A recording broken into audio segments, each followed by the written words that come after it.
Toka nuk qëndron në vend. Asnjëherë. Në këtë moment, ndërsa lexoni këto fjalë, jeni duke u rrotulluar me një shpejtësi prej 1670 km/h, më shpejt se një avion reaktiv, më shpejt se një plumb, më shpejt se çdo gjë që keni përjetuar ndonjëherë. Por ju nuk e ndjeni.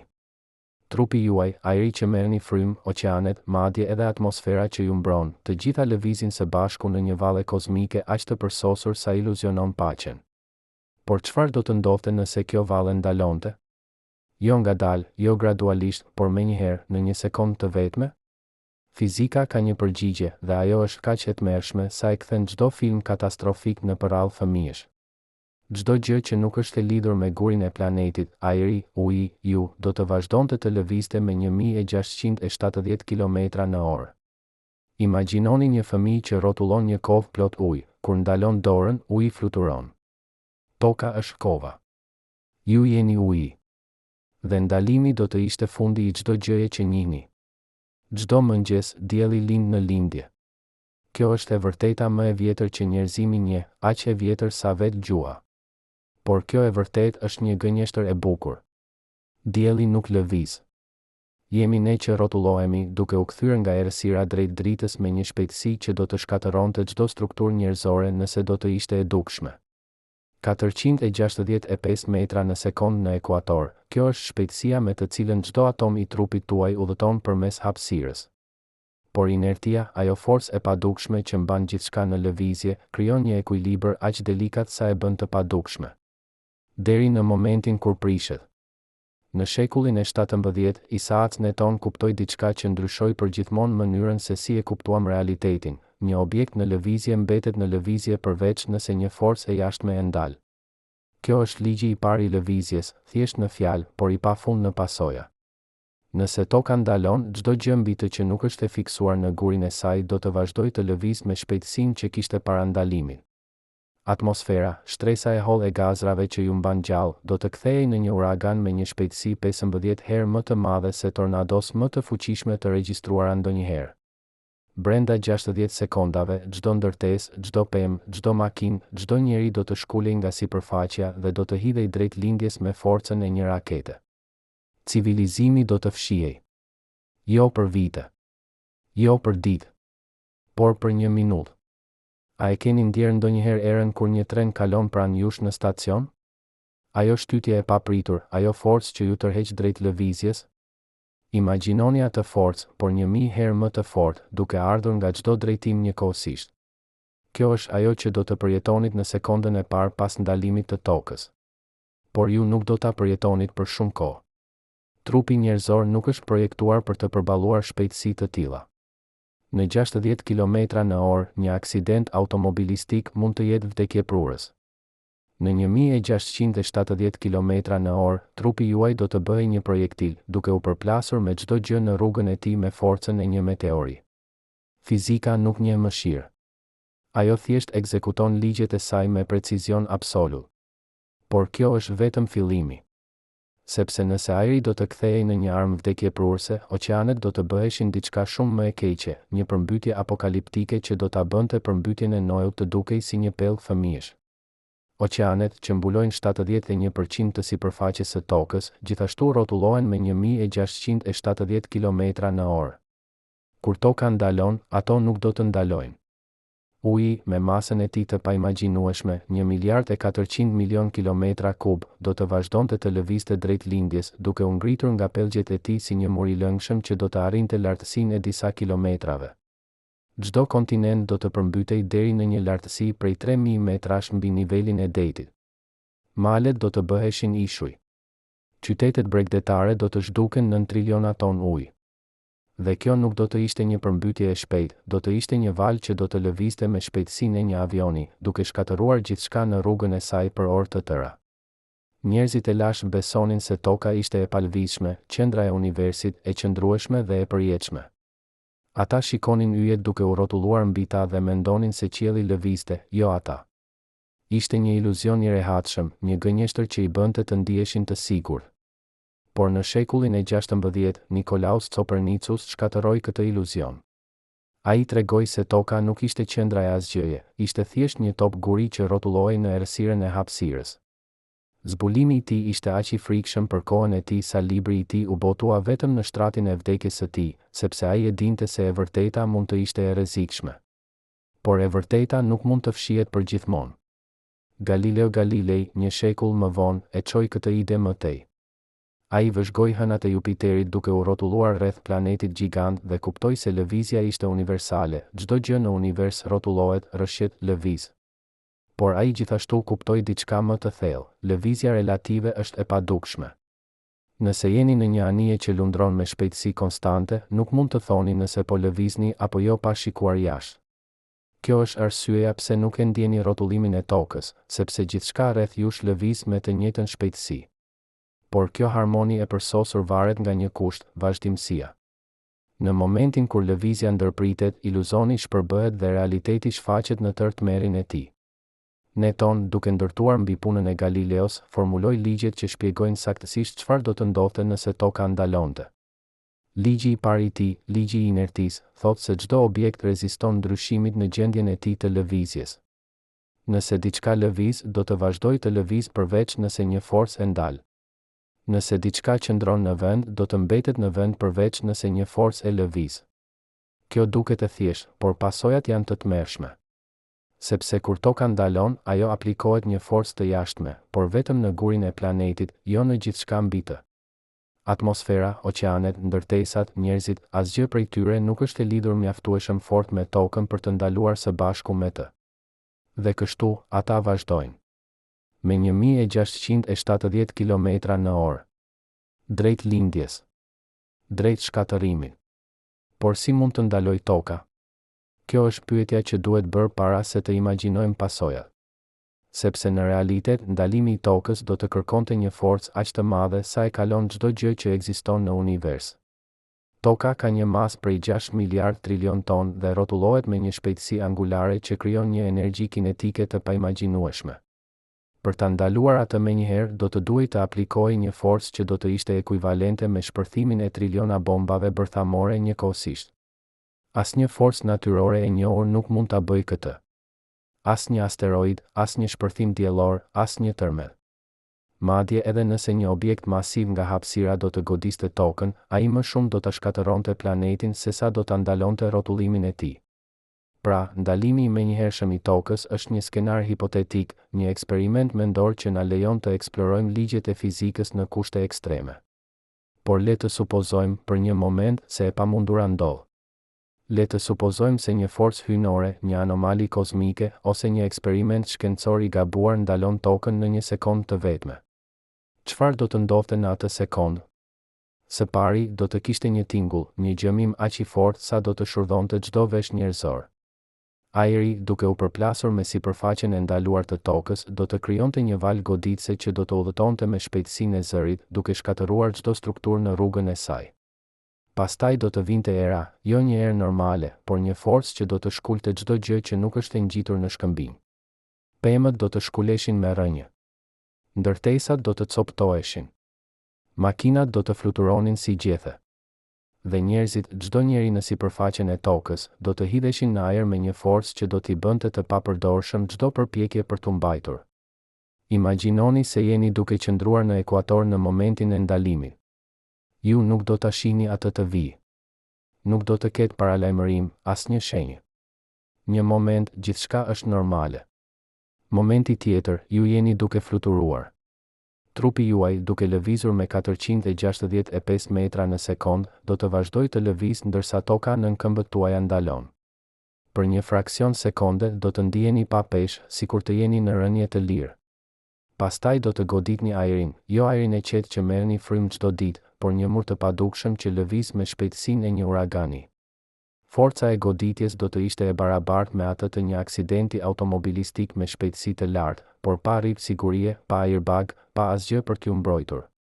Brenda sekondave do të ishit të pajetë. Brenda minutash, trupi juaj do të ishte milje larg, i hedhur në një peizazh të shkatëruar që dikur ishte shtëpia juaj. Por jo të gjithë do të vdisnin menjëherë. Ata që ndodhen në vende të mbyllura, në shpella, në miniera, në struktura nëntoksore, mund të mbjetonin goditjen fillestare. Por mbjetesa e tyre do të ishte e shkurtër. Sepse pas erës do të vinte uji. Oqeanet, të çliruara nga ekuilibri i tyre delikat, do të lëviznin si një mur i lëngshëm që do të mbulonte kontinente. Valët do të ishin aq të larta sa do të arrinin majat e maleve. Uji do të depërtonte në çdo lugin, çdo qytet, çdo vend ku njerëzit kishin ndërtuar jetën e tyre. Dhe kur uji më në fund do të tërhiqej, ditë ose javë më vonë, nuk do të kishte asgjë për t'u kthyer. Asnjë qytet, asnjë shtëpi, asnjë gjurmë e civilizimit. Vetëm një peizazh i shkatëruar, i mbuluar me rënoja dhe kufoma. Çdo herë që hidhni një top, po demonstroni të njëjtin ligj që do të shkatëronte botën nëse toka ndalonte. Topi largohet nga dora juaj dhe vazhdon të lëviz derisa graviteti e tërheq poshtë. Ju nuk mendoni për këtë, është aq natyrale sa duket e vetë kuptueshme. Por ky ligj i thjesht, ky parim i inertisë, është i njëjti që qeveris lëvizjen e planeteve, rrotullimin e galaktikave dhe fatkeqësinë që do të ndodhte nëse rrotullimi i tokës do të ndërpritej. Fizika nuk bën dallim midis një topi dhe një planeti. Ligjet janë të njëjta. Shkalla është e ndryshme. Por pasojat janë absolute. Dhe këtu qëndron paradoksi i ekzistencës sonë, jemi të varur nga një ekuilibër aq delikat sa çdo ndërpritje do të ishte fatale, por ky ekuilibër është aq i përsosur sa e bën veten të padukshme. Rrotullimi i tokës nuk është një dhuratë, është një kusht i jetës. Pa të, nuk do të kishte ditë dhe natë. Pa të, nuk do të kishte erëra, nuk do të kishte rrymë oqeanike, nuk do të kishte klimë. Pa të, toka do të ishte një shkretëtire ngrirë në njërën anë dhe një fer i djegur në anën tjetër, sepse njëra anë do të përballej përgjithmonë me diellin ndërsa tjetra do të zhytej në errësirë të përjetshme. Rrotullimi është ajo që krijon jetën. Dhe ndalimi i tij do të ishte fundi i saj. Por a mund të ndodhë kjo ndonjëherë? A ka një forcë në univers që mund ta ngadalsoj ose ndaloj tokën? Përgjigja është po, por jo në mënyrën që imagjinoni. Toka tashmë po ngadalsohet. Çdo ditë është pak më e gjatë se dita para saj. Shkaku është hëna. Graviteti i hënës tërheq oqeanet e tokës duke krijuar baticën dhe zbaticën. Por kjo tërheqje gjithashtu krijon një fërkim, një forcë të vogël që ngadalson rrotullimin e tokës me rreth 2 milisekonda për shekull. Kjo duket e papërfillshme, por me kalimin e miliona viteve, efekti akumulohet. Në të kaluarën e largët, një ditë në tokë zgjaste vetëm 14 orë. Në të ardhmen e largët, një ditë mund të zgjasë sa një muaj. Por ky është një proces gradual, aq i ngadaltë sa jeta ka kohë të përshtatet. Ndalimi i menjëhershëm është një tjetër gjë krejtësisht, një shkelje e ligjeve të natyrës që do të kërkonte një ndërhyrje që të i kalon çdo forcë të njohur. Pra, çfarë na mëson ky skenar hipotetik? Ai na mëson se ekzistenca jon varet nga lëvizja. Jeta nuk është statike, është një proces dinamik, një valle e vazhdueshme midis forcave që kundërshtojnë njëra tjetrën. Rrotullimi i tokës, graviteti i diellit, tërheqja e hënës, të gjitha këto forca krijojnë një ekuilibër që na lejon të ekzistojmë. Dhe ky ekuilibër është aq i brishtë sa çdo ndërpritje do të ishte katastrofike. Por është gjithashtu aq i fortë sa ka mbijetuar për miliarda vite, përmes asteroidëve, shpërthimeve vulkanike, epokave të akullnajave dhe çdo katastrofë tjetër që toka ka përjetuar. Rrotullimi vazhdon. Jeta vazhdon. Dhe ne, krijesat e vogla që ecim mbi sipërfaqen e këtij planeti që rrotullohet, vazhdojmë të ekzistojmë, të pavetëdijshëm për forcën që na mban gjallë derisa të ndalojë. Por për të kuptuar vërtet se çfarë do të ndodhte në atë sekond fatale, duhet të zhytemi në mekanikën e padukshme që qeveris çdo grimc të ekzistencës sonë. Imagjinoni një valle ku çdo valltare lëviz me shpejtësinë e një plumbi, por askush nuk e ndjen lëvizjen sepse të gjithë lëvizin së bashku. Kjo është toka. Çdo molekul ajri, çdo pikë uji, çdo atom i trupit tuaj, të gjitha janë valltar në këtë koreografi kozmike. Por çfarë ndodh kur muzika ndalon papritur, ndërsa valltarët vazhdojnë të lëvizin? Fizika e ka një emër për këtë, inertia diferenciale. Kur dy objekte që lëvizin së bashku ndahen papritur, diferenca në shpejtësitë e tyre krijon forca që mund të jenë më shkatërruese se çdo shpërthim. Në rastin e tokës, kjo diferencë do të ishte absolute, 0-1670 km/h. Dhe kjo diferencë do të shndërronte çdo gjë të lëvizshme në një armë. Le të fillojmë me ajrin. Atmosfera e tokës peshon 5 kuadrilion ton, një numër aq i madh sa truri njerëzor nuk mund ta përfytyrojë. Por ky peshë nuk është statike. Çdo gram i këtij ajri rrotullohet me planetin, duke mbajtur të njëjtën shpejtësi me sipërfaqen poshtë tij. Kjo është arsyeja pse nuk ndjeni një erë konstante prej 1670 km/h, sepse ju dhe ajri lëvizni së bashku. Por imagjinoni një tren që udhëton me shpejtësi të lartë. Nëse treni ndalon papritur, pasagerët hidhen përpara. E njëjta gjë do të ndodhte me atmosferën. Kur toka ndalon, ajri do të vazhdonte të lëvizte me shpejtësinë e mëparshme, duke u kthyer në një rrymë masive që do të fshinte çdo gjë në rrugën e saj. Por kjo nuk do të ishte thjesht një erë e fortë. Do të ishte një forcë që do të ndryshonte vetë natyrën e materisë. Kur ajri lëviz me shpejtësi aq të lartë, ai nuk sillet më si një gaz, sillet si një lëng, madje si një trup i ngurtë. Molekulat e ajrit, duke u përplasur me objekte me shpejtësi supersonike, do të krijonin valë goditëse që do të çintegronin çdo strukturë. Çdo ndërtesë do të përjetonte forcën e një shpërthimi bërthamor. Çdo pemë do të coptohej në nivel molekular. Madje edhe shkëmbind, formacionet më të forta në sipërfaqen e tokës, do të erodonin si rrëshirë nën këtë stujë absolute. Çdo herë që hapni dritaren e makinës në autostradë dhe ndjeni presionin e ajrit në dorë, po përjetoni një version miniatur të kësaj force. Por shumëzojeni atë me 10 mijëra herë dhe do të keni një ide për atë që do të ndodhte. Dhe këtu është paradoksi i çuditshëm, sa më shpejt të lëvizni, aq më shumë ajri sillet si një mur. Pilotët e avionëve supersonik e dinë këtë mirë, në shpejtësi të larta, ajri bëhet aq i dendur sa krijon një murzëri, që duhet të thyet me forcë. Në 1670 km/h, ky mur do të ishte i pathyeshëm për çdo gjë organike. Trupi njerëzor, duke u përplasur me këtë mur të padukshëm, do të shpërbëhej menjëherë. Jo do të vdisje, do të pushojë së ekzistuari si një strukturë e njohur. Atomet tuaja do të vazhdonin të ekzistonin, por jo në formën që dikur ishte ju. Kjo është forca që fshet dallimin midis jetës dhe vdekjes, midis ekzistencës dhe mos ekzistencës. Por ajri është vetëm fillimi i kësaj kaskade shkatërimi. Sepse nën ajër qëndrojnë oqeanet, një masë ujë aq e madhe sa përbën 71% të sipërfaqes së planetit. Nëse ajri është një armë, uji është një zot i shkatërimit. Imagjinoni një peshqir të shtrirë mbi një top. Nëse rrotulloni topin shpejt dhe pastaj e ndaloni papritur, peshqiri do të vazhdojë të lëviz, duke u rrudhos dhe duke u grumbulluar në njërin anë. Kjo është saktësisht ajo që do të ndodhte oqeaneve. Uji, me inertinë e tij masive, do të vazhdonte të lëvizte drejt lindjes, duke u ngritur nga pellgjet e tij si një mal i lëngshëm që do të arrinte lartësinë e disa kilometrave. Por dinamika e ujit është më komplekse se ajo e ajrit. Uji ka masë, ka viskozitet, ka forcë gravitacionale. Kur një masë uji aq e madhe fillon të lëviz, ajo nuk lëviz si një blok i vetëm, lëviz si një valë, me kreste dhe gropa që ndërveprojnë me njëra tjetrën në mënyrë kaotike. Fizikanët e quajnë këtë dinamik jo lineare, një term i butë për një proces që është thelbësisht i paparashikueshëm. Çdo valë do të krijonte valë të tjera. Çdo goditje do të shumëfishonte forcën. Dhe rezultati do të ishte një kaskadë e shkatërimit që do të vazhdonte për ditë, javë, madje muaj pas ndalimit fillestar. Çdo herë që shihni valë në plazh, po shihni një version miniatur të këtij procesi, energjia e erës transferohet në ujë, duke krijuar lëvizje që udhëton për mijëra kilometra.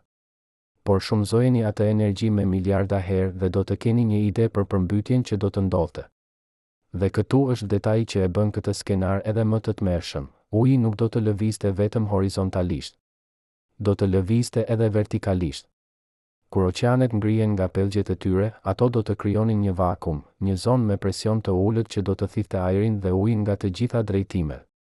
Kjo do të krijonte një sistem ciklonesh aq të mëdha sa do të mbulonin kontinente të tëra.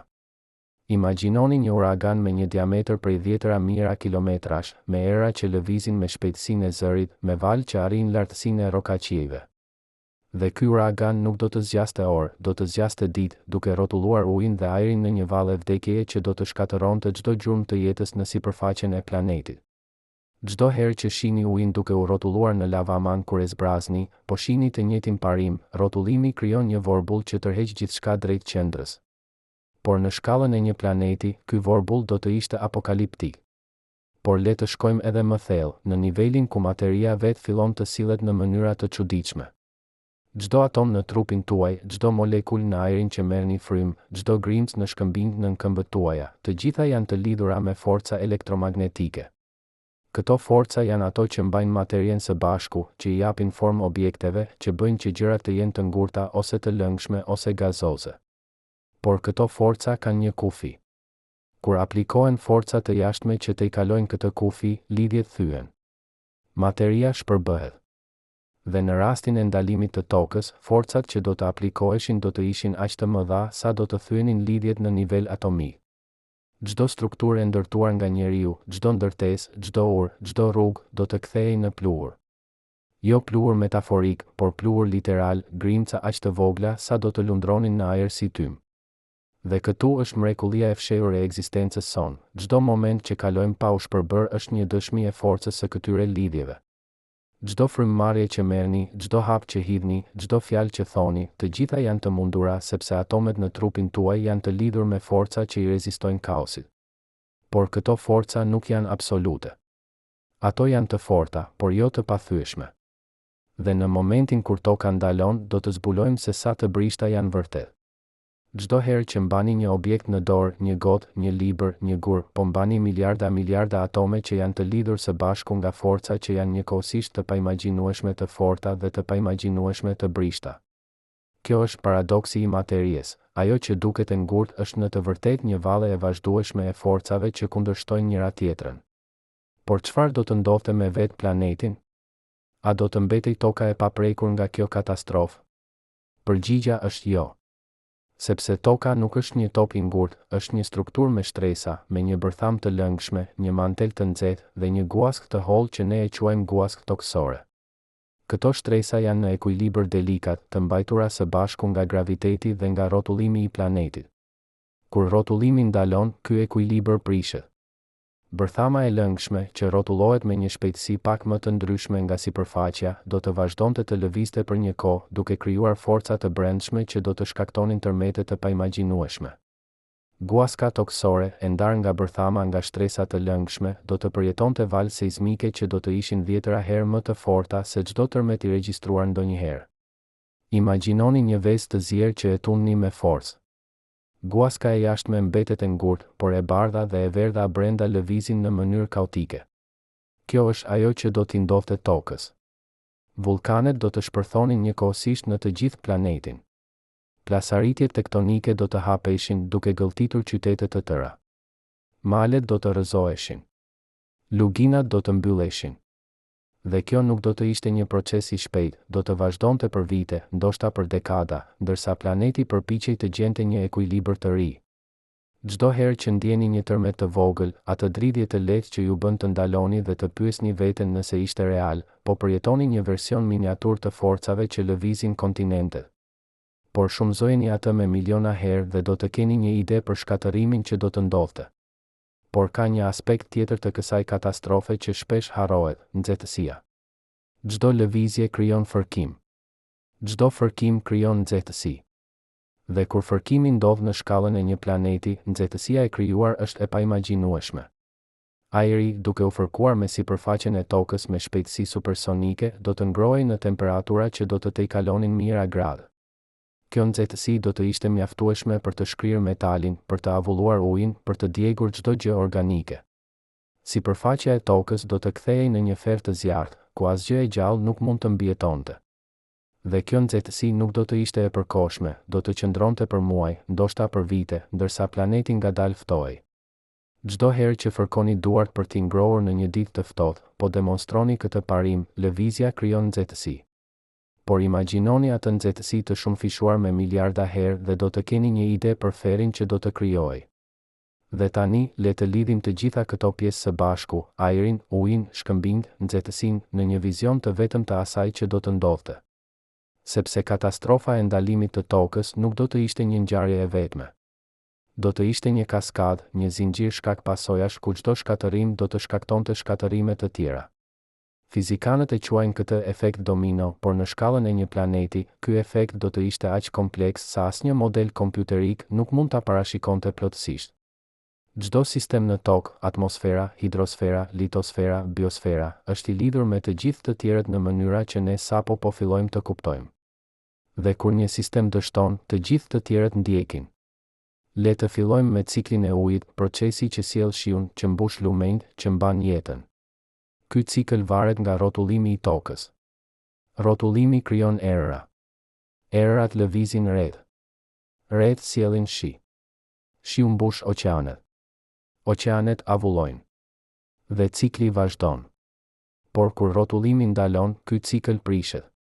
Erërat nuk do të jenë më të parashikueshme, do të jenë kaotike, të dhunshme, të paqëndrueshme. Rreth nuk do të lëvizin më në modele të njohura, do të grumbulloheshin në disa zona dhe do të zhduken plotësisht në të tjera. Shiu nuk do të binte më në mënyrë të barabartë, disa vende do të përmbyteshin ndërsa të tjera do të thahen plotësisht. Dhe pa një cikël të qëndrueshëm uji, jeta siç e njohim nuk mund të ekzistojë. Çdo herë që shihni një re në qiell, po shihni një pjesë të këtij cikli, uji që është avulluar nga oqeanet, që është ngritur në atmosferë, që do të bjerë përsëri si shi. Por ky proces varet nga një ekuilibër delikat që do të shkatërrohej nëse toka ndalonte. Pastaj është klima, sistemi global i temperaturave që përcakton ku mund të jetojnë njerëzit, ku mund të rriten bimët, ku mund të ekzistojë jeta. Klima e tokës varet nga rrotullimi. Rrotullimi krijon ditën dhe natën. Dita dhe nata krijojnë ndryshime temperature. Ndryshimet e temperaturës krijojnë erëra. Erërat shpërndajnë nxehtësinë nga ekuatori drejt poleve. Dhe kjo shpërndarje e nxehtësisë është ajo që bën që toka të jetë e banueshme.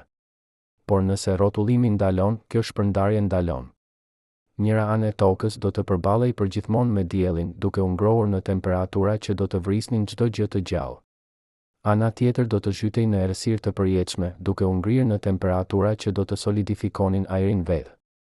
Dhe midis këtyre dy ekstremeve do të kishte një zonë të ngushtë, një brez të errësirës së përjetshme, ku temperatura mund të ishte e tolerueshme. Por kjo zonë do të ishte e paqëndrueshme, e shkatëruar nga erëra që do të lëviznin nga ana e nxehtë drejt anës së ftohtë me shpejtësi uragani. Por ndoshta pasoja më e thellë e ndalimit të tokës do të ishte diçka që nuk mund të shihet me sy, shkatërimi i fushës magnetike. Toka ka një fushë magnetike që na mbron nga rrezatimi diellor, nga erërat kozmike, nga grimcat e ngarkuara që do të vrisnin çdo gjë të gjallë nëse do të arrinin sipërfaqen. Kjo fushë magnetike krijohet nga rrotullimi i bërthamës së lëngshme të tokës, një proces që fizikanët e quajnë dinamo efekt.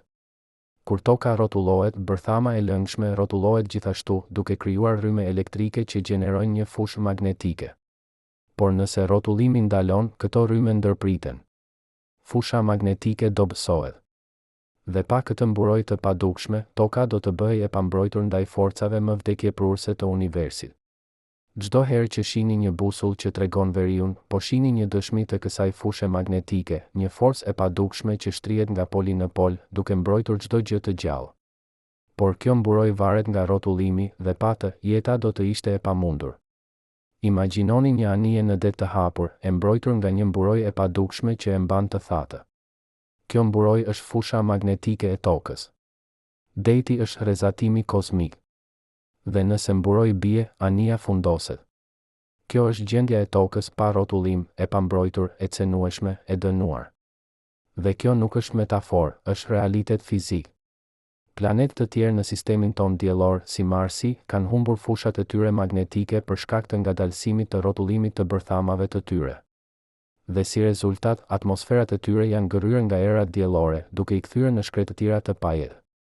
E njëjta gjë do t'i ndodhte tokës nëse rrotullimi do të ndalonte, jo menjëherë, por gradualisht gjatë shekujve, ndërsa rrezatimi diellor do të gërrente atmosferën dhe do të sterilizonte sipërfaqen. Por le të kthehemi në momentin e ndalimit, në atë sekond fatale kur gjithçka ndryshon. Sepse ka një aspekt të kësaj katastrofe që është edhe më i tmerrshëm se shkatërimi fizik, shkatërimi i informacionit. Çdo qytetërim, çdo kulturë, çdo gjë që njerëzimi ka krijuar gjatë mijëra viteve, të gjitha janë të ruajtura në forma fizike. Libra, ndërtesa, monumente, kompjuter, të gjitha këto janë mbajtës informacioni. Dhe kur ato shkatërrohen, informacioni humbet. Jo vetëm objektet, por edhe njohuritë, historitë, idetë që ato përfaqësojnë. Në një sekond, çdo bibliotekë do të shkatërrohej. Çdo muze do të coptohej. Çdo server kompjuterik do të shkrihej. Dhe me ta do të zhdukte çdo gjurmë e asaj që ishim, e asaj që dinim, e asaj që kishim arritur. Çdo herë që lexoni një libër, po aksesoni informacion që dikush ka ruajtur për ju, mendime, ide, njohuri që kanë mbijetuar gjatë viteve. Por ky informacion është i brisht, i varur nga mbajtës fizik që mund të shkatërrohen në një moment. Dhe këtu qëndron tragjedia më e madhe e këtij skenari, nuk do të kishte dëshmitar. Askush nuk do të mbijetonte për të treguar historinë. Askush nuk do të ishte atje për të dokumentuar shkatërimin. Çdo gjë që do të ndodhte në heshtje absolute, pa asnjë zë për ta përshkruar, pa asnjë sy për ta parë.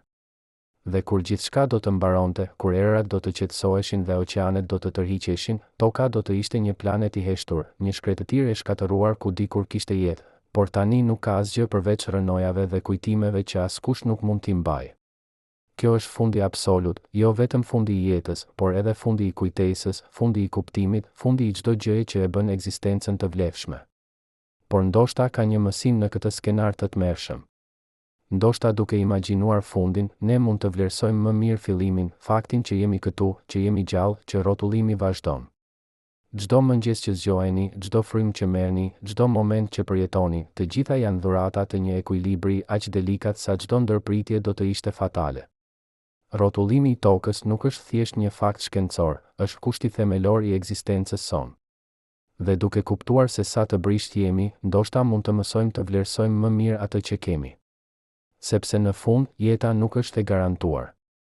Është një aksident i bukur, një moment i përkohshëm i rendit në një univers kaosi. Dhe çdo sekond që ajo vazhdon është një mrekulli.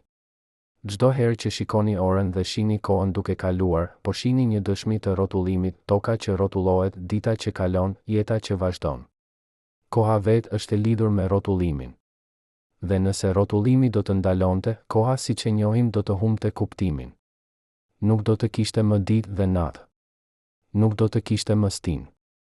Nuk do të kishte më ritëm në ekzistencë. Vetëm një tani i përjetshëm, i ngrirë në momentin e shkatërimit. Dhe në atë tani, asgjë nuk do të lëvizte, asgjë nuk do të ndryshonte, asgjë nuk do të jetonte. Kjo është fundi absolut, jo vetëm fundi i jetës, por edhe fundi i kohës vetë. Por tani, ndërsa kemi parë mekanikën e shkatërimit, ajrin që bëhet armë, ujin që bëhet mur, shkëmbinjt që bëhen pluhur, duhet të ngrihemi më lart.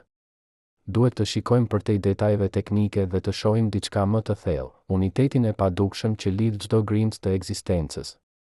Sepse e njëjta forcë që do të shkatëronte tokën në atë sekond fatale është e njëjta forcë që ju mban në karrige ndërsa lexoni këto fjalë. E njëjta forcë që do të hidhte oqeanet mbi kontinente është e njëjta forcë që bën që një fëmijë të rrëshqas nga një rrëshitse në park. E njëjta forcë që do të coptonte ndërtesa është e njëjta forcë që ju lejon të hidhni një top. Kjo forcë ka një emër, inertia. Dhe ajo nuk është thjesht një ligj fizike, është një parim universal që qeveris gjithçka, nga atomet deri te galaktikat, nga mendimi juaj deri te lëvizja e universit. Kur Newton shkroi ligjin e parë të lëvizjes në shekullin e 17, ai nuk po përshkruante thjesht se si lëvizin objektet. Ai po zbulonte një të vërtet metafizike, universi reziston ndryshimit. Çdo gjë që ekziston, çdo atom, çdo yll, çdo mendim në mendjen tuaj, ka një tendencë të brendshme për të mbetur në gjendjen e saj aktuale. Nëse diçka lëviz, do të vazhdojë të lëviz. Nëse diçka qëndron në vend, do të mbetet në vend. Kjo nuk është vetëm një vëzhgim për topat dhe makinat, është një deklaratë për vetë natyrën e realitetit. Universi është konservativ. Ai nuk ndryshon lehtësisht. Dhe kur detyrohet të ndryshojë, ai reagon me forcë proporcionale me ndryshimin që i imponohet. Çdo herë që përpiqeni të ndaloni një makinë që lëviz, duke shtypur frenin, duke ndjerë atë shtytje përpara, po përjetoni rezistencën e universit ndaj ndryshimit. Kjo rezistencë nuk është armiqësi. Është thjesht natyra e gjërave. Por këtu është mrekullia e fshehur, kjo rezistencë ndaj ndryshimit është ajo që krijon stabilitetin. Pa inertin, asgjë nuk do të kishte vazhdimsi. Çdo lëvizje do të ndalonte menjëherë. Çdo mendim do të zhdukte sapo të formohej. Çdo marrëdhënie do të prishej në momentin e parë të vështirësisë. Inertia është ajo që i jep peshë ekzistencës, ajo që bën që gjërat të vazhdojnë, që bën që modelet të përsëriten, që bën që jeta të jetë e mundur. Kur një nën mban një fëmijë në krah dhe e lëkund butësisht, ajo po përdor inertin, lëvizja e trupit të saj krijon një ritëm që fëmia e ndjen si siguri. Kur një zemër rre, ajo po përdor inertin, çdo rrahje krijon një impuls që vazhdon derisa zemra rre përsëri. Kur një shoqëri mban traditat e saj gjatë shekujve, ajo po demonstron inertin kulturore, rezistencën ndaj ndryshimit që ruan identitetin. Inertia nuk është armiku i jetës, është themeli i saj. Dhe tani, le të kthehemi te metaforat që kemi ndërtuar, valle kozmike, kova që rrotullohet, treni që ndalon. Të gjitha këto janë mënyra të ndryshme për të përshkruar të njëjtën të vërtetë themelore. Ekzistenca është lëvizje dhe lëvizja krijon ekuilibër. Por ky ekuilibër nuk është statik, është dinamik. Është një valle ku çdo partner duhet të lëvizë me shpejtësinë e saktë, në drejtimin e saktë, në momentin e saktë. Toka dhe atmosfera janë partner në këtë valle. Toka dhe oqeanet janë partner. Toka dhe hëna janë partner. Dielli dhe toka janë partner. Dhe çdo partner varet nga të gjithë të tjerët për të mbajtur ritmin. Kur një partner ndalon, vallet shpërbëhet. Kjo nuk është vetëm një metaforë për tokën, është një metaforë për çdo sistem në univers. Çdo marrëdhënie, çdo ekosistem, çdo shoqëri funksionon sipas të njëjtit parimi, ekuilibri dinamik që varet nga lëvizja e koordinuar. Mendoni për trupin tuaj. Në këtë moment, zemra juaj po rre me një ritëm të caktuar. Mushkëritë tuaj po zgjerojnë dhe po tkurren. Qelizat tuaja po prodhojnë energji. Truri juaj po dërgon sinjale elektrike. Të gjitha këto procese janë në lëvizje të vazhdueshme, të koordinuara me një precizion që të i kalon çdo makinë të krijuar nga njeriu. Dhe çdo proces varet nga të gjithë të tjerët. Nëse zemra ndalon, truri nuk merr oksigjen. Nëse mushkëritë ndalojnë, qelizat vdesin. Nëse truri ndalon, gjithçka tjetër ndalon. Kjo është e njëjta valle që toka kryen me atmosferën e saj, me oqeanet e saj, me hënën e saj. Dhe kur kjo valle ndërpritet, rezultati është i njëjtë, shkatërim. Por kur vazhdon, rezultati është mrekulli, jeta vetë.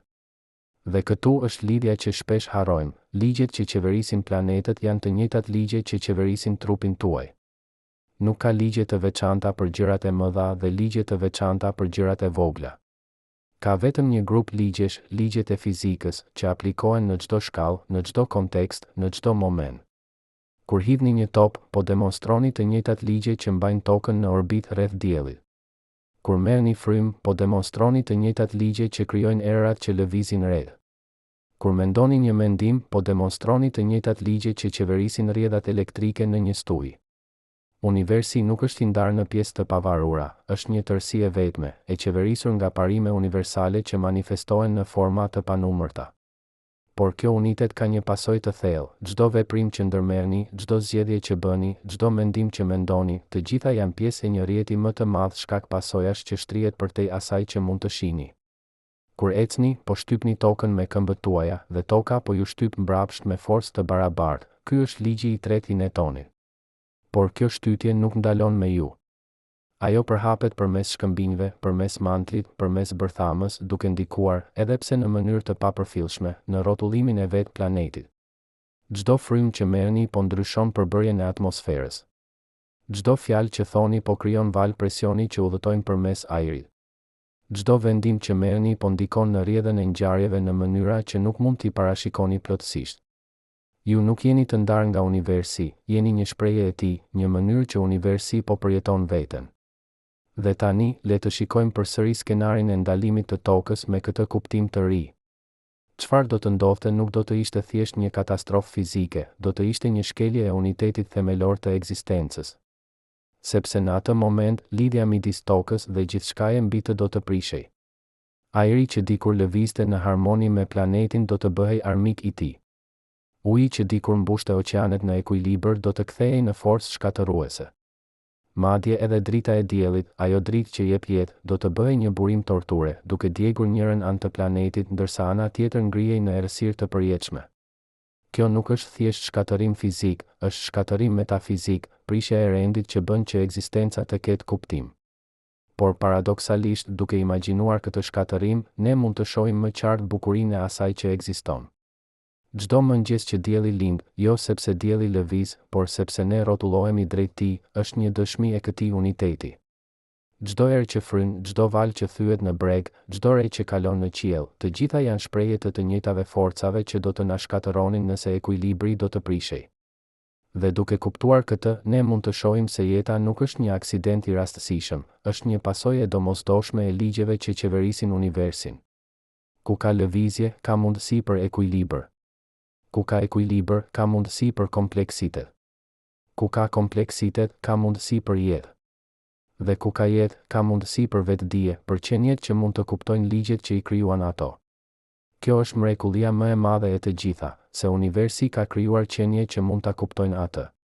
Atomet që formojnë trurin tuaj janë të njëjtat atome që formojnë yjet.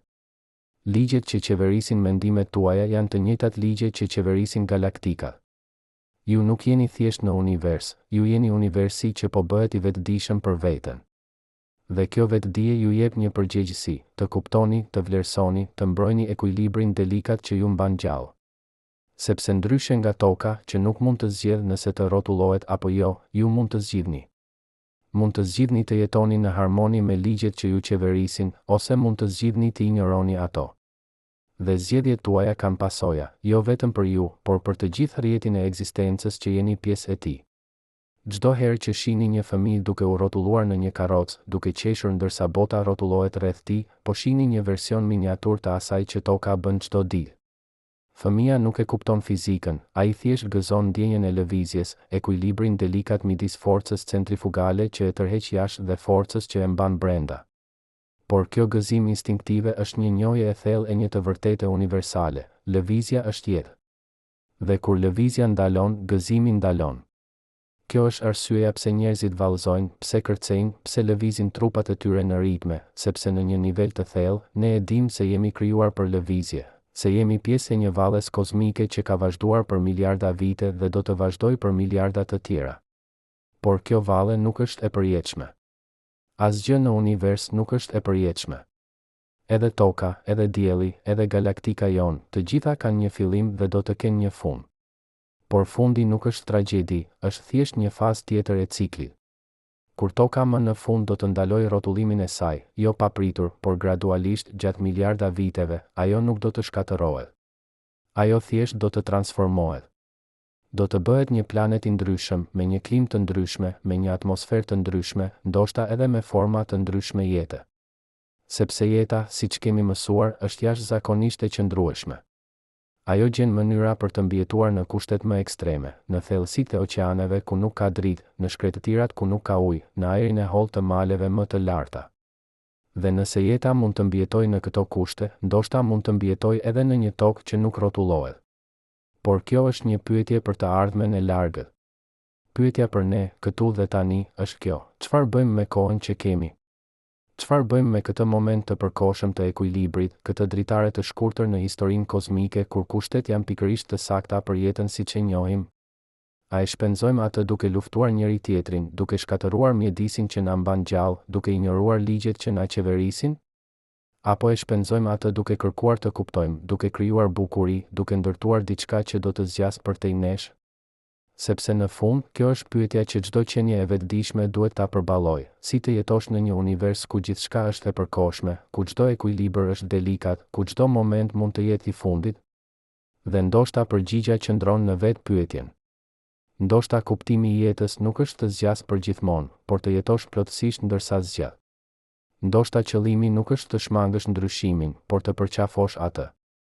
Ndoshta mençuria nuk është të luftosh ligjet e universit, por të mësosh të vallëzosh me to, sepse në fund, ne jemi si valet në oqean, formohemi nga forca që nuk i kontrollojmë, lëvizim për një kohë të shkurtër, dhe pastaj zhdukem përsëri në tërësinë nga e cila erdhëm. Por ndërsa jemi këtu, ndërsa kemi formë, ndërsa kemi vetëdije, ne mund të zgjedhim se si të lëvizim. Mund të zgjedhim të krijojmë harmoni ose kaos. Mund të zgjedhim të ndërtojmë ose të shkatërrojmë. Mund të zgjedhim të kuptojmë ose të mbetemi të paditur. Dhe kjo zgjedhje, kjo aftësi për të zgjedhur, është dhurata më e madhe që universi na ka dhënë. Sepse ndryshe nga toka, që duhet të rrotullohet sipas ligjeve të fizikës, ne kemi lirinë të vendosim se si të jetojmë brenda këtyre ligjeve. Kemi lirinë të krijojmë kuptim në një univers që nuk ka kuptim të brendshëm. Kemi lirinë të ndërtojmë bukuri në një univers që është indiferent ndaj bukurisë. Kemi lirin të duam në një univers që nuk njeh dashurinë. Dhe kjo liri, kjo aftësi për të tejkaluar kushtet që na krijuan, është ajo që na bën njerëzor. Jo madhësia jon, jo forca jon, por aftësia jon për të zgjedhur, për të krijuar, për të kuptuar. Pra, kur mendoni për atë sekond fatale kur toka do të ndalonte, atë moment kur gjithçka që njihni do të shkatërrohej, mos e shihni vetëm si një skenar të tmerrshëm. Shiheni si një kujtesë se sa të brisht jemi, sa të varur nga forca që nuk i kontrollojmë, sa të bekuar të jemi që të ekzistojmë fare. Sepse çdo sekond që toka vazhdon të rrotullohet është një dhuratë. Çdo frym që merrni është një mrekulli. Çdo moment që përjetoni është një mundësi që nuk do të përsëritet kurrë. Dhe duke kuptuar këtë, duke vërtet kuptuar thellësinë e kësaj të vërtete, ndoshta mund të mësojmë të jetojmë jo me frikë, por me mirënjohje. Jo me ankth, por me habi. Jo duke u përpjekur të ndalojmë të pashmangshmen, por duke përqafuar bukurinë e përkohshmes. Sepse në fund, rrotullimi i tokës nuk është thjesht një fakt shkencor që duhet studiuar. Është një metaforë për vetë ekzistencën, për faktin se gjithçka lëviz, gjithçka ndryshon, gjithçka është në një gjendje të vazhdueshme bëhjeje. Dhe në këtë bëhje, në këtë lëvizje të pafund, qëndron mundësia për gjithçka që vlerësojmë, për jetë, për dashuri, për bukuri, për kuptim. Kur ndalimi vjen, siç do të vijë për të gjithë ne, për tokën, për diellin, për vetë universin, le të mos jetë një fund i paplodh. Le të jetë një transformim, një kalim në diçka të re, një vazhdim i valles në një formë që ne nuk mund ta imagjinojmë ende. Dhe deri atëherë, ndërsa rrotullimi vazhdon, ndërsa dielli vazhdon të lindë çdo mëngjes, ndërsa zemrat tona vazhdojnë të rrahin, le të vallëzojmë. Le të lëvizim me ritmin e universit. Le të jetojmë me vetdijen se çdo moment është i çmuar pikërisht sepse është i përkohshëm. Sepse kjo është e vërteta përfundimtare që fizika na mëson. Asgjë nuk zgjat për gjithmonë, por gjithçka që ekziston, edhe për një moment, është pjesë e diçkaje të pafundme. Dhe në atë pafundësi, në atë unitet të gjitha gjërave, ne gjejmë jo vetëm shpjegimin e asaj që jemi, por edhe shpresën për atë që mund të bëhemi. A mund të imagjinoni një botë ku çdo njeri e kupton këtë? Ku çdo veprim merret me vetdijen se është pjesë e një tërësie më të madhe? Ku çdo zgjedhje bëhet me respekt për ekuilibrin delikat që na mban gjallë? Kjo nuk është utopi, është thjesht një jetë e jetuar në harmoni me ligjet që na qeverisin. Dhe ndoshta, duke filluar me këtë kuptim, ne mund të ndërtojmë një të ardhme ku rrotullimi vazhdon jo vetëm për ne, por për gjeneratat që do të vijnë pas nesh. A e mbani mend atë sekond e parë, atë moment kur u përpoqët të imagjinonit se çfarë do të ndodhte nëse toka ndalonte? Atëherë ishte vetëm një pyetje, një skenar hipotetik, një eksperiment mendor. Por tani, pas këtij udhëtimi përmes fizikës, mekanikës dhe unitetit të ekzistencës, ajo pyetje është transformuar në diçka më të thellë. Nuk është më vetëm për tokën. Është për ju. Për mua. Për çdo qenie që ka qëndruar ndonjëherë në këtë planet që rrotullohet dhe ka pyetur, çfarë më mban këtu? Çfarë më jep formë? Çfarë do të ndodhte nëse forcat që më krijuan do të ndërpriteshin? Dhe në atë pyetje, në atë kërkim të thellë për të kuptuar kushtet e ekzistencës sonë, ne zbulojmë diçka që tejkalon shkencën. Zbulojmë se çdo ligj fizik është gjithashtu një ligj metafizik. Çdo ekuacion që përshkruan lëvizjen e planeteve përshkruan gjithashtu lëvizjen e shpirtit. Çdo forcë që mban tokën në orbit mban gjithashtu jetën tonë në ekuilibër. Sepse çfarë është inertia në fund, nëse jo rezistenca jon ndaj ndryshimit? Çdo mëngjes zgjoheni në të njëjtën shtrat, në të njëjtën shtëpi, me të njëjtat zakone. Kjo nuk është rastësi, është ligji i parë i Newtonit që manifestohet në jetën tuaj.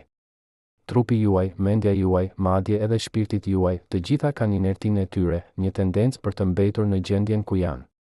Dhe kjo inertin ju mbron. Ju jep vazhdimsi. Ju lejon të ndërtoni identitet, të formoni kujtime, të krijoni kuptim nga kaosi i përvojës.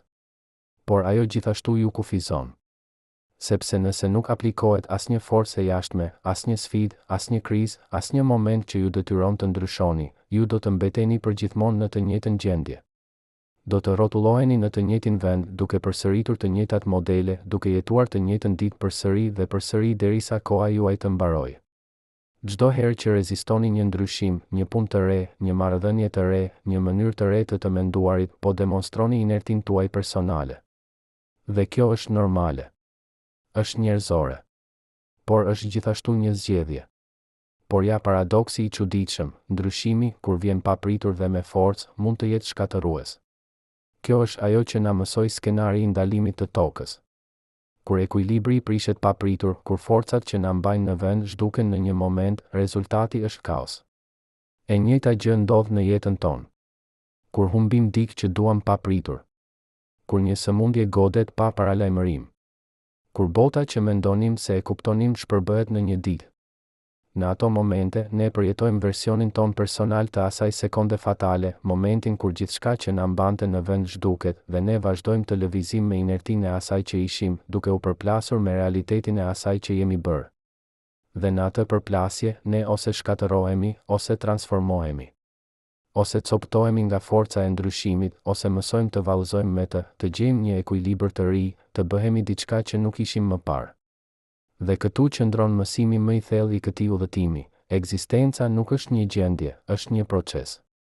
Ju nuk jeni një objekt statik që qëndron në vend. Jeni një model I lëvizjes, një valle e forcave që kundërshtojnë njëra tjetrën, një ekuilibër dinamik që duhet të rikrijohet çdo moment. Çdo frymë që merrni është një zgjedhje për të vazhduar. Çdo rrahje e zemrës është një rivendosje e ekuilibrit. Çdo mendim që mendoni është një riorganizim I modeleve neurale që ju përcaktojnë. Ju nuk jeni, ju po bëheni. Vazhdimisht. Në çdo moment. Dhe kjo bëhje është ajo që ju jep jetë. Sepse në momentin kur ndaloni së bëhuari, në momentin kur zemra ndalon së rrahurit, kur mendja ndalon së menduarit, kur shpirti ndalon së kërkuarit, atëherë, si toka që ndalon së rrotulluari, ju pushoni së qeni ajo që ishit. Jo sepse vdisni, por sepse transformoheni në diçka tjetër, në një gjendje që ne nuk mund ta kuptojmë plotësisht nga kjo anë e ekzistencës. Por le të shkojmë edhe më thellë. Le të pyesim pyetjen që ndoshta ju ka shqetësuar gjatë gjithë këtij udhëtimi. Pse? Pse rrotullohet toka? Pse ekzistojnë ligjet e fizikës? Pse ka diçka në vend të asgjëje? Shkenca mund të përshkruajë se si ndodhin gjërat, mund të na tregojë ekuacionet, forcat, mekanikën. Por nuk mund të na tregojë pse. Nuk mund të na tregojë pse universi zgjodhi të ekzistojë në vend të mos ekzistuar. Nuk mund të na tregojë pse ligjet janë pikërisht ato që janë, të kalibruara me një precizion aq të përsosur sa lejon ekzistencën e jetës, të vetdijes, të qenieve që mund të pyesin pse. Dhe në atë heshtje, në atë boshllëk midis asaj që mund të dim dhe asaj që nuk mund të dim kurrë, qëndron thelbi I misterit. Qëndron hapësira ku shkenca takon filozofin, ku njohurit takojnë çudinë, ku kuptimi takon mrekullinë. A është e mundur që universi nuk ka një pse? Që ekziston thjesht sepse ekziston, pa arsye, pa qëllim, pa kuptim përtej faktit të ekzistencës së tij? Kjo është një mundësi që duhet konsideruar. Por edhe nëse është e vërtetë, edhe nëse universi është thjesht një aksident kozmik, një luhatje e rastësishme në asgjë që çojë në gjithçka, kjo nuk e bën më pak të mrekullueshme. Sepse ne jemi këtu. Ju jeni duke lexuar këto fjalë. Unë I shkrova ato. Midis nesh ka një lidhje, një transfer informacioni, një shkëmbim kuptimi që të I kalon distancën, kohën, madje edhe vetë fizikën. Dhe ky fakt I thjesht se ne mund të komunikojmë, të ndajmë ide, të krijojmë kuptim së bashku, është ndoshta mrekullia më e madhe e të gjitha. Jo se universi ekziston, por se universi ka krijuar qenie që mund ta kuptojnë atë. Qenie që mund të pyesin pse. Qenie që mund të ndjejnë çudi. Qenie që mund të krijojnë bukuri nga kaosi. Ose ndoshta, dhe kjo është një mundësi edhe më e thellë, universi vetë është I vetëdijshëm. Jo në mënyrën që ne jemi të vetëdijshëm, me mendime dhe ndjenja dhe identitet. Por në një mënyrë më themelore, më universale. Ndoshta vetëdia nuk është diçka që ndodh në univers, ndoshta është diçka që universi bën. Ndoshta çdo atom, çdo grimc, çdo fushë energjie ka një formë primitive të vetdijes, dhe ajo që ne përjetojmë si mendja jon është thjesht një organizim kompleks I kësaj vetdije universale. Ndoshta kur mendoni një mendim, nuk është vetëm truri juaj që mendon, është universi që po mendon përmes jush. Ndoshta kur ndjeni dashuri, nuk është vetëm zemra juaj që do, është universi që po do përmes jush. Ndoshta kur krijoni bukuri, nuk jeni vetëm ju që krijoni, është universi që po krijon përmes jush. Çdo herë që ndaloni për të admiruar një perëndim dielli, për të dëgjuar muzikë, për të prekur dorën e dikujt që doni, po përjetoni universin duke u bërë I vetëdijshëm për bukurinë e tij të brendshme. Ju nuk jeni të ndarë nga kjo bukuri. Ju jeni një shprehje e saj. Dhe tani, le të kthehemi për herë të fundit te ajo sekond fatale, ajo moment kur toka ndalon. Por le ta shohim ndryshe. Jo si një katastrofë, por si një zbulim. Sepse çfarë na tregon vërtet ky skenar? Na tregon se ekzistenca varet nga lëvizje. Që jeta është e mundur vetëm sepse gjërat ndryshojnë, sepse forcat ndërveprojnë, sepse asgjë nuk qëndron në vend. Në një univers statik, një univers ku asgjë nuk lëviz, ku asgjë nuk ndryshon, nuk do të kishte kohë. Nuk do të kishte shkak dhe pasojë. Nuk do të kishte jetë. Nuk do të kishte vetdije. Nuk do të kishte asgjë përveç një tani të ngrirë, të përjetshëm, pa kuptim. Lëvizja është ajo që krijon kohën. Ndryshimi është ajo që krijon mundësinë. Dhe mundësia është ajo që krijon jetën. Pra, kur toka rrotullohet, kur ju lëvizni, kur zemra juaj rre, kur mendja juaj mendon, nuk po demonstroni thjesht ligjet e fizikës. Po demonstroni kushtin themelor të ekzistencës, që të jesh është të bëhesh, që të jetosh është të ndryshosh, që të kuptosh është të transformohesh. Por çfarë do të thotë kjo për mënyrën se si jetojmë? Nëse ekzistenca është lëvizje, nëse jeta është ndryshim, nëse kuptimi krijohet përmes transformimit, atëherë rezistenca jon ndaj ndryshimit është një rezistencë ndaj vetë jetës. Çdo herë që themi nuk dua të ndryshoj, po themi nuk dua të jetoj plotësisht. Çdo herë që mbahemi fort pas së kaluarës, po mohojmë të tashmen. Çdo herë që kemi frikë nga e ardhmja, po kufizojmë mundësitë tona. Kjo nuk do të thotë se duhet të përqafojmë çdo ndryshim pa menduar. Disa ndryshime janë shkatërruese. Disa transformime janë të dhimbshme. Por do të thotë se duhet të pranojmë natyrën themelore të ekzistencës, që asgjë nuk zgjat përgjithmonë, që çdo moment është unik, që çdo përvojë është e përkohshme. Dhe në atë pranimin, në atë dorëzim ndaj rrjedhës së kohës, ne gjejmë jo humbje, por liri. Sepse kur nuk jemi më të lidhur pas asaj që ishim, mund të bëhemi ajo që jemi të thirrur të bëhemi. Dhe këtu është pyetja përfundimtare, pyetja që çdo qenie e vetëdijshme duhet ta përballojë. Çfarë jeni të thirrur të bëheni? Jo çfarë ju thon të tjerët të bëheni. Jo çfarë shoqëria pret që të bëheni. Por çfarë thërret universi përmes jush, brenda jush, që të bëheni? Sepse ju jeni një shprehje unike e universit. Nuk ka pasur kurrë dhe nuk do të ketë kurrë një tjetër ju. Kombinimi i saktë i atomeve që ju përbëjnë, modeli i saktë i përvojave që ju kanë formuar, momenti i saktë në kohë dhe hapësirë që zini, të gjitha këto janë të pasvendësueshme. Dhe kjo do të thotë se keni një përgjegjësi, jo ndaj dikujt tjetër, por ndaj vetë ekzistencës, të jetoni plotësisht, të krijoni me guxim, të doni pa rezerva, të kërkoni me kuriozitet. Sepse çdo moment që nuk e jetoni plotësisht është një moment që universi nuk mund ta përjetojë plotësisht përmes jush. Çdo herë që zgjidhni frikën mbi dashurinë, sigurinë mbi rrezikun, njohjen mbi zbulimin, po mohoni universin mundësinë të shprehë veten përmes jush në mënyrën më të plotë të mundshme. Por kjo nuk është një barë, është një dhuratë. Sepse do të thotë se jeta juaj ka kuptim jo sepse dikush tjetër ja jep atë, por sepse ju jeni vetë krijuesi i kuptimit. Çdo zgjedhje që bëni, çdo veprim që ndërmerrni, çdo marrëdhënie që ndërtoni, të gjitha janë mënyra që ju po shkruani historinë tuaj në indin e universit. Dhe kjo histori, edhe pse e përkohshme, është e përjetshme. Sepse çdo gjë që bëni lë një gjurmë, jo vetëm në kujtesën e atyre që ju njohin, por në vetë strukturën e realitetit. Çdo fjalë që thoni krijon valë që udhëtojnë përmes ajrit dhe nuk ndalojnë kurrë plotësisht. Çdo veprim që ndërmerrni ndryshon pozicionin e atomeve në mënyra që përhapen përmes zinxhirit të shkak-pasojës deri në fund të kohës. Çdo dashuri që ndani krijon lidhje që transformojnë jo vetëm ju dhe personin që doni, por të gjithë ata që preken nga ajo dashuri dhe të gjithë ata që preken nga ata në një rrjet të pafund ndërlidhje që shtrihet përtej asaj që mund të shihni. Pra, kur mendoni për atë sekond kur toka ndalon, atë moment kur gjithçka që njihni do të shkatërrohej, le të mos jetë vetëm një kujtesë e brishtësisë. Le të jetë një thirrje për të jetuar. Sepse çdo sekond që toka vazhdon të rrotullohet është një dhuratë që nuk e meritojmë, por që na jepet megjithatë. Çdo frymë që merrni është një mrekulli që ndodh pa u menduar. Çdo rrahje e zemrës është një rivendosje e ekuilibrit që ju mban gjallë. Dhe çdo moment që keni, çdo tani i çmuar, i përkohshëm, i pasvendësueshëm, është një mundësi për të krijuar diçka të bukur, për të ndjerë diçka të thellë, për të qenë diçka më shumë se ishit momentin më parë. Kjo është thirrja. Kjo është përgjegjësia. Kjo është dhurata. Të jetosh jo me frikë nga fundi, por me mirënjohje për fillimin. Të lëvizësh jo sepse duhet, por sepse lëvizja është vetë jeta.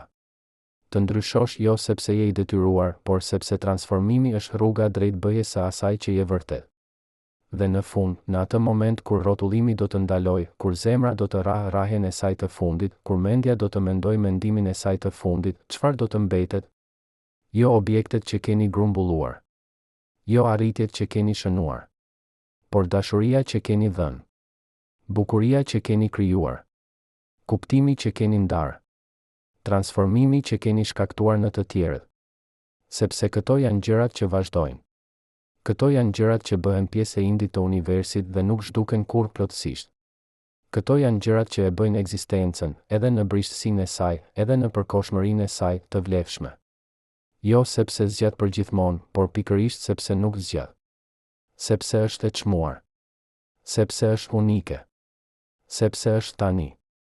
Dhe kështu, ndërsa qëndroni në këtë planet që rrotullohet, në këtë top guri që udhëton përmes hapësirës me 1670 km/h, duke ju mbajtur në sipërfaqen e tij me forcën e padukshme të gravitetit, duke ju mbrojtur me fushën e tij magnetike, duke ju ushqyer me dritën e diellit që udhëton 93 milion milje për t'ju arritur, le të mos e merrni si të mirëqen.